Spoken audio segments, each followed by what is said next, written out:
Good morning बच्चों। मैं आज से एक नया इकोनॉमिक्स का लेसन और this is lesson number 6 from your micro economics का जो लेसन नंबर 6 है। और ये जो लेसन है कंसेप्ट ऑफ कॉस्ट इंटरेस्टिंग है, बहुत इंटरेस्टिंग है।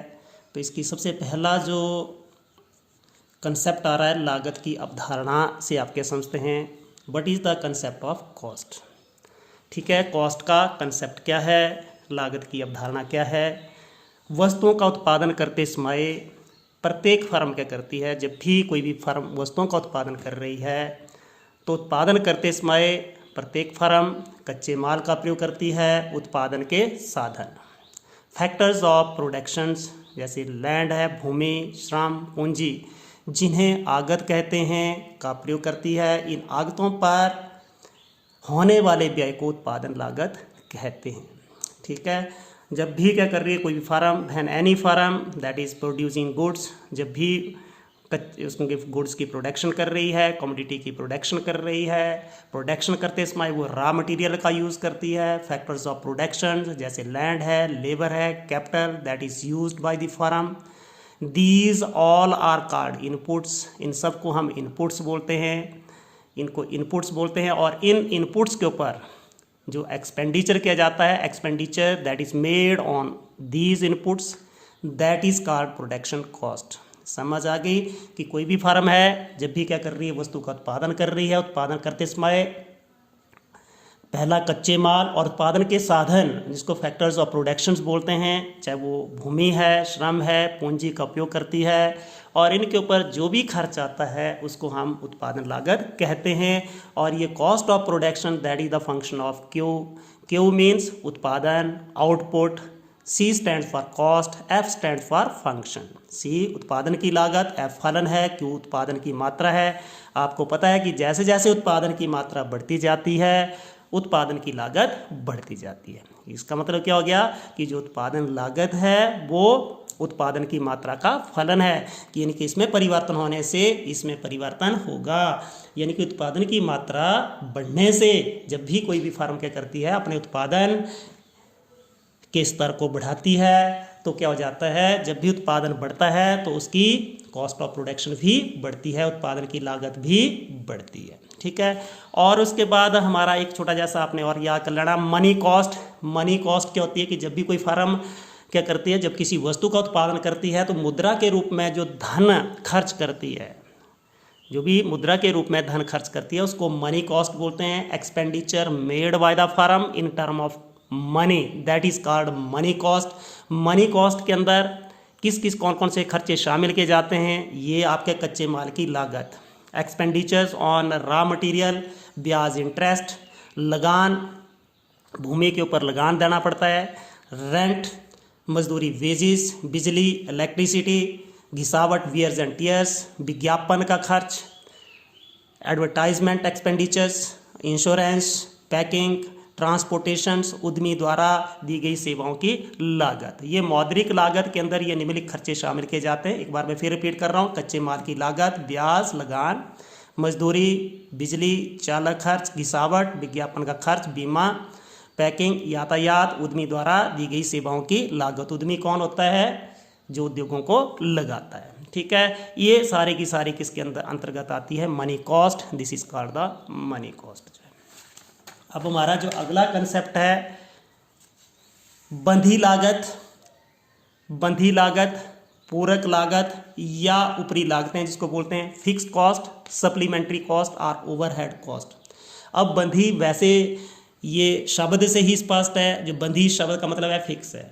इसके अंदर ऐसी कॉस्ट है, ऐसी हमारी लागतें हैं जो चेंज नहीं हो रही है उत्पादन की, या उत्पादन के जब भी बढ़ रहा है, उत्पादन घट रहा है, बढ़ रहा है, इन लागतों के ऊपर उसका कोई भी प्रभाव नहीं पड़ रहा है, उसको हम बोलते हैं बंधी लागतें। Fixed cost, fixed cost are those costs which do not change with change in the productions. जब भी आपकी प्रोडक्शंस के अंदर कोई चेंज आ रही है, इसके अंदर कोई भी चेंज नहीं आता है, उत्पादन शून्य है। जब भी उत्पादन क्या होता है, शून्य, जीरो भी आपकी प्रोडक्शन, जब भी प्रोडक्शन जीरो है या मैक्सिमम है तो बंधी लागत स्थिर रहती है। जैसे आप इसके अंदर एग्जांपल देख सकते हो, किराया। जैसे जिस मकान के अंदर आपने इंडस्ट्री लगा के रखी है उसका किराया, स्थायी कर्मचारियों का वेतन, बंधी पूंजी पर ब्याज और लाइसेंस फी। बच्चे जब भी आप प्रोडक्शन नहीं भी करते हैं तब भी आपको क्या करना पड़ता है, जिस मकान के अंदर आपने क्या लगा के रखी, कोई भी इंडस्ट्री, कोई भी फर्म लगा के रखी है, कोई भी आपने कारखाना लगा के रखा, उसका ब्याज आपको देना ही पड़ेगा।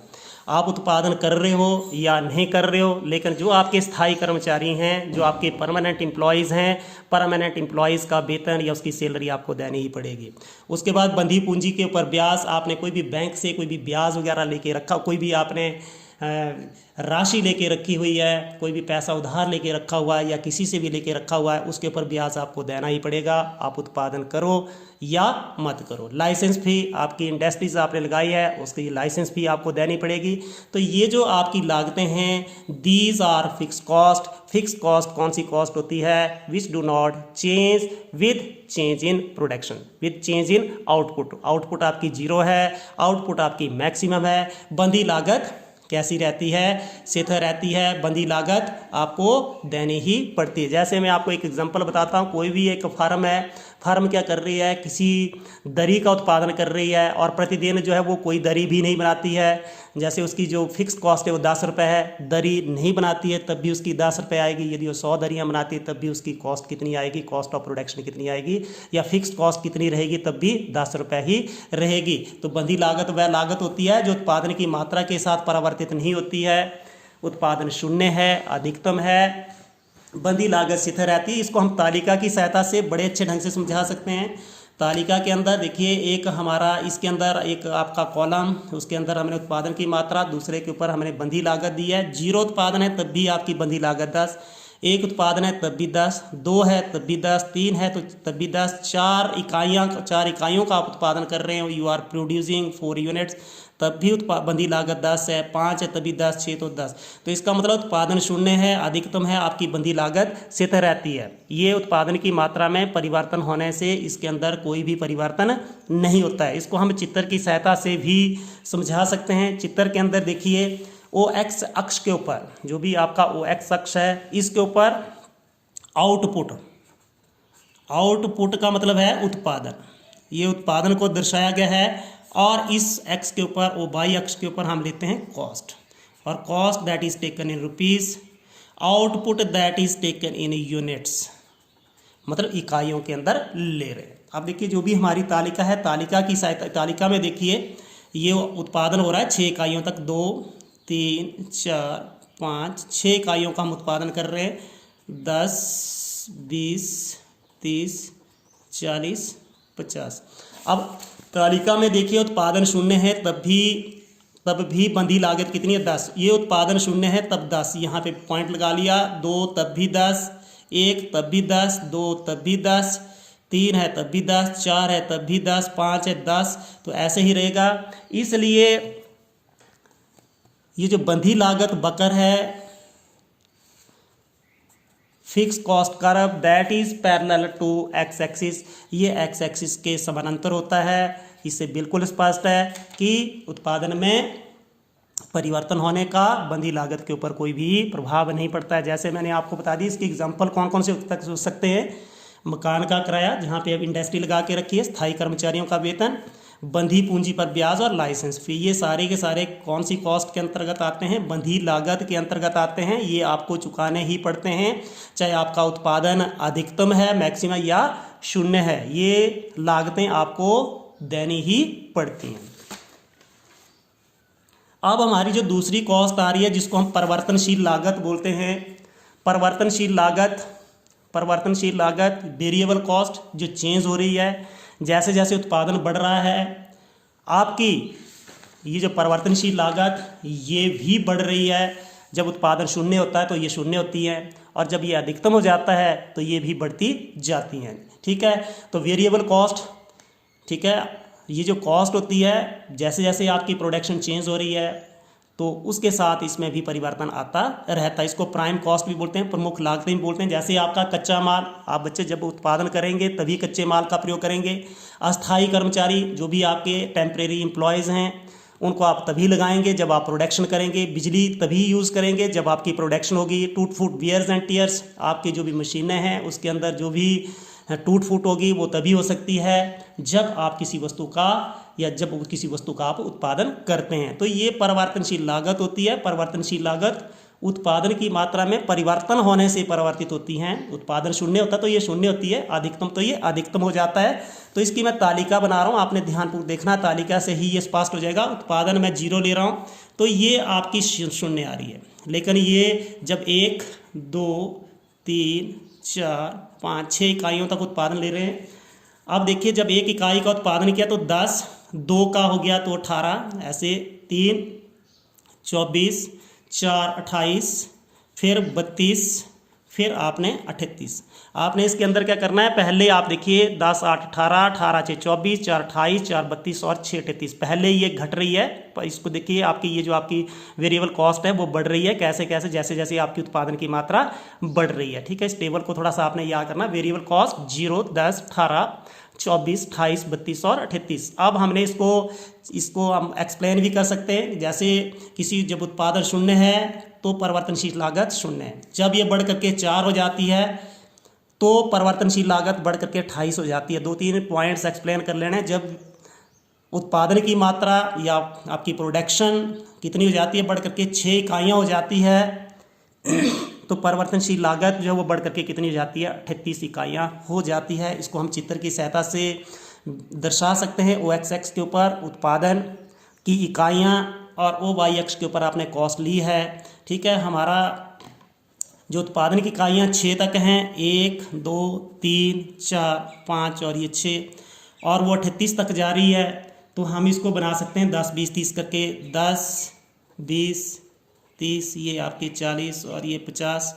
अब यहाँ से देखिए 0 तो 0 से शुरू हो रहा है हमारा, लेकिन 1 है तो 10 हमने ये बना दिया, 2 है तो 18, ये 20 से थोड़ा सा नीचे रहेगा, 3 है तो 24, ये 20 से ऊपर जाएगा ये।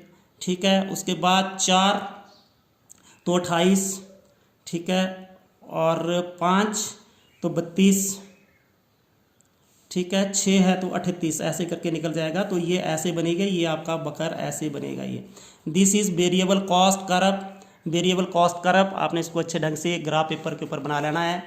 ठीक है, तो इससे बिल्कुल हम दिखा सकते हैं कि एक्स एक्सिस के ऊपर उत्पादन की हमने क्या लिया है, उत्पादन की इकाइयाँ जो उत्पादन हो रहा है, यूनिट्स ऑफ आउटपुट, और वाई एक्सिस के ऊपर आपने कॉस्ट ऑफ प्रोडक्शन लिया है। एंड जब आप देख रहे हो ग्राफ से आपको बिल्कुल स्पष्ट हो जाता है। ग्राफ हमें ये दर्शाता है कि जैसे जैसे हमारा क्या हो रहा है, उत्पादन बढ़ रहा है तो आपकी वेरिएबल कॉस्ट जो है वो बढ़ रही है। ठीक है, उसके बाद हमारा नेक्स्ट है कुल लागत। अब देखिए बच्चे, आपने दोनों लागतें पढ़ ली। कौन कौन सी लागत पढ़ ली आपने? जो लागत पढ़ी, पहली लागत पढ़ी आपने बंधी लागत, दूसरी लागत पढ़ी आपने परिवर्तनशील लागत। जब हम दोनों लागतों को जोड़ देते हैं तो हमारी कुल लागत बढ़ती है। ठीक है, total cost, total fixed cost, total variable cost, यानी कि हम लिख सकते हैं कुल लागत बराबर है कुल बंधी लागत प्लस या जमा करके कुल परिवर्तनशील लागत। अब देखिए तालिका हम बना रहे हैं। तालिका हमने पहले बनाई है। ये हम फिक्स कॉस्ट ले रहे हैं और हमने फिक्स कॉस्ट कितनी ली थी? चाहिए आपका उत्पादन बढ़ रहा था, घट रहा था, शून्य था, अधिकतम था, बंधी लागत स्थिर थी, वो 10 ही थी। लेकिन वेरिएबल कॉस्ट लिया हमने, 0 उत्पादन था तो ये 0 थी। 1 पे आपने 10 ली थी, फिर 2 पे 18, फिर 24, फिर कितनी कर ली थी आपने 28, 24 4 28, फिर आपने की हुई थी 32 एंड 38। अब यहाँ पे हमने फॉर्मूला लगाया है कि टोटल कॉस्ट किसके बराबर होती है, टोटल फिक्स कॉस्ट और टोटल वेरिएबल कॉस्ट। इन दोनों को जोड़ दीजिए। 10 और 1 कितने हो गए आपके 10, 10 और 10 कितने हो गए 20, 10 और 18 कितने हो गए आपके ये 28, ये 34, ये आपके 38, 42 और ये आपका जो आ रहा है 48। ठीक है, तो ये बन गया आपका कुल लागत। कुल लागत भी आप देख रहे हो। आप इसको भी आपने थोड़ा सा एक्सप्लेन करना है। 0 तो ये 10 है, क्यों ये 10 क्यों है? क्योंकि आपकी बंधी लागत 10 है। उत्पादन शून्य होने पर भी आपकी कुल लागत 10 है क्योंकि बंधी लागत 10 है। अब 3 होने पे ये कितनी हो जाती है 34 और 6 पे ये कितनी हो जाती है 48। इसका मतलब ये हो गया कि जैसे जैसे हमारा उत्पादन बढ़ता है कुल लागत बढ़ती जाती है। इसको भी हम ये तालिका की सहायता से हमने स्पष्ट कर लिया। And now we can explain this with the help of diagram. With the help of जो हम डायग्राम बना रहे हैं, फिगर बना रहे हैं। OX एक्सिस के ऊपर हमने क्या ले लिया, OX एक्सिस के ऊपर output, units of output. Output आपको पता है क्या होता है कि इनपुट देते हैं, आउटपुट निकलती है। इनपुट मतलब जैसे आपने कच्चा माल का यूज़ किया, उसके अंदर स्थायी कर्मचारी या जो भी पूंजी है, भूमि है, जो उनका यूज़ करके जो भी आउटपुट निकलती है, आउटपुट इंडस्ट्रीज़ के अंदर या फर्म के अंदर आउटपुट मीन्स उत्पादन। ठीक है, उत्पादन निकल रही है। ये उत्पादन 1 2 3 4 5 और ये 6। यहाँ पे आपने 10 20 30, ये 40 और ये 50। ठीक है, हमेशा आपने क्या करना है, इस इकोनॉमिक्स के अंदर जो हमारी कॉस्ट है या price that is taken along Y axis के ऊपर ही ले जाता है, और उत्पादन की मात्रा को हमेशा हम एक्स एक्सिस के ऊपर ही लेते हैं। अब हमने इस चार्ट की सहायता से, इस तालिका की सहायता से इसमें बनाएंगे। देखिए 0 है तो कितना है, ये 0 पे ये 10 है, तो ये देखो 0 पे मैं 10 ले रहा हूँ। फिर उसके बाद 1 पे कितना है, ये 20, 1 के ऊपर 20 ले रहा हूँ। फिर 2 के ऊपर कितना है, 28, 2 के ऊपर 28, 30 से थोड़ा सा नीचे रहेगा। ठीक है, 3 के ऊपर कितना है, 34, 3 के ऊपर ये 30 के ऊपर चला जाएगा, ये 34। ठीक है, 4 के ऊपर 38, 5 के ऊपर 42, 40 से थोड़ा सा ऊपर चला जाएगा, और 6 के ऊपर कितना हो जाएगा, ये 48 हो जाएगा। तो ये आपका जो टोटल कॉस्ट कर्व वो ऐसे बनता है, ये टोटल कॉस्ट कर्व ऐसे बनता है। लेकिन आपने दो दूसरे कर्व बनाए थे, फिक्स्ड कॉस्ट कैसा रहता था, जो आपकी फिक्स्ड कॉस्ट थी, ये फिक्स कॉस्ट 10 ही रहती थी आपकी। कितनी थी आपकी, 10 ही रहती थी। और आपने जो दूसरे वाला बनाया था वो ऐसे बना हुआ था, ये ऐसे करके बना हुआ था वेरिएबल कॉस्ट का। ठीक है, तो यहाँ पे आप देख रहे हो कि जो फिक्स कॉस्ट है वो एक्स एक्सिस के समानांतर है। वेरिएबल कॉस्ट और टोटल कॉस्ट भी क्या है बच्चे, एक दूसरे के समानांतर आ रही हैं। ये देखिए टोटल कॉस्ट और वेरिएबल कॉस्ट क्या है, इन दोनों के बीच में अंतर बराबर है। और ये अंतर किसके बराबर है बच्चे, फिक्स्ड कॉस्ट, क्योंकि दोनों के बीच का जो अंतर है वो 10 के बराबर है। इन दोनों वेरिएबल कॉस्ट और टोटल कॉस्ट के अंदर जो अंतर वो 10 है।